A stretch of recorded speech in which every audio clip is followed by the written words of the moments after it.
Final পরীক্ষায় fail করে বসলো এক ছাত্র, কিন্তু ফেল করলে তো চলবে না, যেভাবেই হোক পাশ করতে হবে। সে গেল প্রিন্সিপাল স্যারের রুমে, কিন্তু অনেক কাকুতি মিনতি করেও স্যারের মন গলাতে পারলো না। তখন ছাত্রটি মনে মনে একটা ফোন দিয়ে আটলো। সে গম্ভীর হবার বান করে বলল, স্যার, আমি আপনাকে 3টি প্রশ্ন করব। যদি আপনি সঠিক উত্তর দিতে পারেন আমি আমার রেজাল্ট মেনে নেব, আর যদি উত্তর দিতে না পারেন তাহলে আমাকে পাশ করিয়ে দিতে হবে। ছাত্রটির বুদ্ধি শুদ্ধির ওপর প্রিন্সিপাল স্যারের খুব একটা আস্থা ছিল না।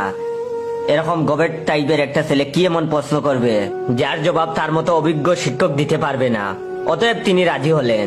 ছাত্রটি একটা ফিচিলে হাসি দিয়ে বলল, বলুন তো কোনটা লিগাল কিন্তু লজিক্যাল না, কোনটা লজিক্যাল তবে লিগাল না, আর কোনটা লিগাল বা লজিক্যাল কোনোটাই না।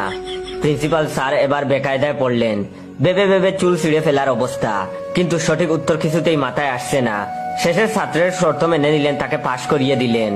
পরদিন তিনি ক্লাস নিতে গিয়ে ভাবলেন গতকালের প্রশ্নটি তিনি আজ ছাত্রদের করবেন। প্রশ্ন করতেই তিনি হতভম্ব, প্রায় সবাই হাত তুলেছে। তিনি তখন সামনের বেঞ্চের একজন ছাত্রকে বললেন, বলো দেখি।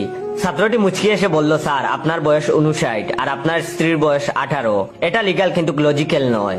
স্যার তখন ছাত্রটিকে তাড়াতাড়ি থামিয়ে দিয়ে বললেন, আরে বস বস হারামজাদা।